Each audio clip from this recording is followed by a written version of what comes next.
ರಾಜಧಾನಿ ಒಡಲಲ್ಲೇ ನಕಲಿ ಔಷಧ ಜಾಲ, ದುಡ್ಡೇರಿ ಫಾರ್ಮ್ ಹೌಸ್ನಲ್ಲಿ 4 ಅರೆಸ್ಟ್, ಕಿಂಗ್ ಪಿನ್ ದುಬೈಗೆ ಪರಾರಿ. ಬಗದಷ್ಟು ಬಯಲಾಗ್ತಾ ಇದೆ ಫೇಕ್ ಮೆಡಿಸಿನ್ ಜಾಲ. ಮುಂಬೈ, ತೆಲಂಗಾಣ, ಹಿಮಾಚಲಕ್ಕೂ ನಂಟು. ಎಲ್ಲ ಔಷಧಿಗಳ ಪರಿಶೀಲನೆಗೆ ಸರ್ಕಾರ ಸುತ್ತೋಲೆ. ಅಂತಾರಾಜ್ಯ ಮಟ್ಟದಲ್ಲಿ ಮೆಡಿಸಿನ್ ಮಾಫಿಯಾ, ಮೆಡಿಕಲ್ ಶಾಪ್ಗಳಲ್ಲಿ ತಪಾಸಣೆಗೆ ಸೂಚನೆ, ಅಪರ ಔಷಧ ನಿಯಂತ್ರಕರ ಆದೇಶ. ಪಶು ಆಹಾರ ಕಲಬೆರಕೆಯ ಅವ್ಯವಹಾರ ಕೇಸ್, ಟಿವಿ9 ವರದಿ ಬಳಿಕ ಎಚ್ಚೆತ್ತ ಕೆಎಂಎಫ್, 4 ಅಧಿಕಾರಿಗಳು ಅಮಾನತು.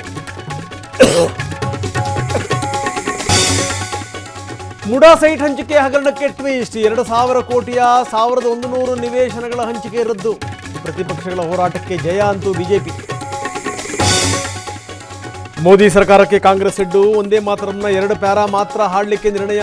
ಚಂದಾ ಚೋರಿ ವಿರುದ್ಧ ರಾಷ್ಟ್ರವ್ಯಾಪಿ ಪ್ರತಿಭಟನೆ.